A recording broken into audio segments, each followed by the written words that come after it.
Les spectateurs de Bloc 221 TV, bonjour et bienvenue. C'est l'actualité. Le président Macky Sall a profité du Conseil des ministres pour se défendre contre ceux qui le soupçonnent d'avoir reporté la présidentielle pour prolonger son bail à la tête du pays. C'est insensé, a lancé le chef de l'État à l'endroit de ses pourfendeurs au cours de la réunion du gouvernement.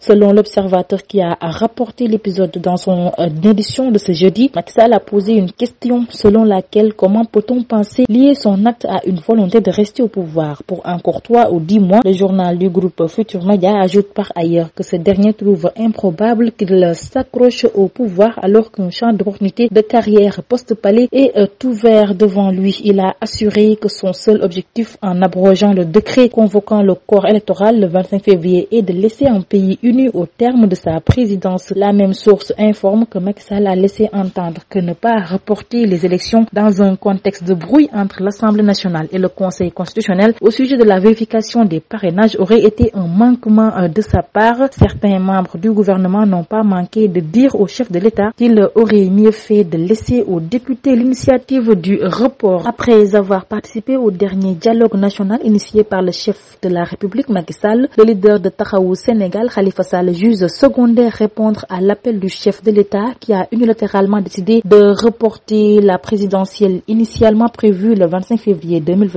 sur les ondes de la RFM. L'ex-maire de Dakar et candidat à la magistrature suprême souligne que pour l'instant le dialogue importe de moins en moins par rapport à la situation actuelle. Après Didier Awadi et le duo Daradi Family, c'est au tour de Dominique Prera, communément appelé Dip Doundouguis, de réagir sur le report de l'élection présidentielle du 25 février prochain. D'après le rappeur, le report est inacceptable. Il exige cependant le maintien de l'élection à date échue au lieu du 15 décembre 2024. Le préféré de la jeunesse sénégalaise a dénoncé également le retrait de la licence du groupe Walfadjri sur ses réseaux sociaux. Il appelle à une résistance face aux dérives du pouvoir en place. Sur l'international au Mali, le marché central de Gao dans le nord du pays a été ravagé mercredi 7 février par un incendie baptisé Damien Boite depuis 2013 en hommage aux premiers soldats français morts pour libérer la ville de l'occupation djihadiste. Le marché est totalement parti en fumée, un feu d'origine accidentelle. Aucune victime n'est à déplorer, mais pour les habitants et surtout pour les commerçants du marché, c'est une véritable tragédie et demande aux autorités locales et nationales de leur venir en aide pour reconstruire le marché au plus vite. La session extraordinaire du Conseil de médiation et de sécurité de la Communauté économique des États de l'Afrique de l'Ouest s'est ouvert ce jeudi à Abuja. À l'ordre du jour, le retrait de la CEDEAO formulé par le Burkina, le Mali et le Niger, 3 pays qui ne sont pas représentés durant cette réunion. Les autres États membres discutent toutefois des conséquences de ce retrait, de l'organisation sous-régionale ainsi que de la situation politique en cours au Sénégal depuis le report de la présidentielle. Le chef de la diplomatie sénégalaise est d'ailleurs resté stoïque en écoutant les vives inquiétudes formulées par le président de la commission de la CEDEAO, mais aussi par le représentant de la commission de l'Union africaine et aussi par celui des Nations Unies. Ismaïla Madior Fall aura certainement l'occasion à Abuja de justifier et d'expliquer de vive voix le report des élections sénégalaises et le vote par l'Assemblée nationale du Sénégal prolongeant le mandat du président Macky Sall. Le président ukrainien Volodymyr Zelensky a annoncé jeudi 8 février avoir nommé le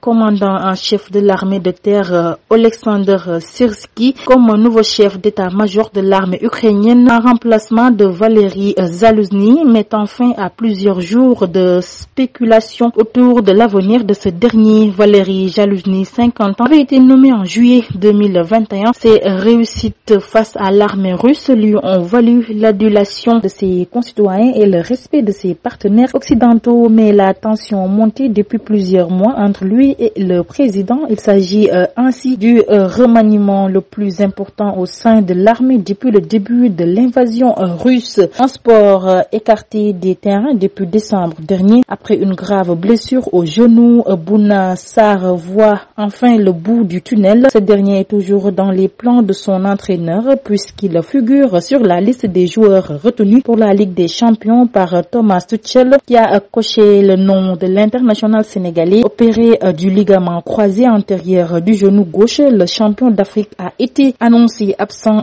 pour tout le reste de la saison. C'est tout, mesdames et messieurs. Nous vous donnons rendez-vous très prochainement, mais d'ici là, restez avec nos programmes. Bloc 221 TV.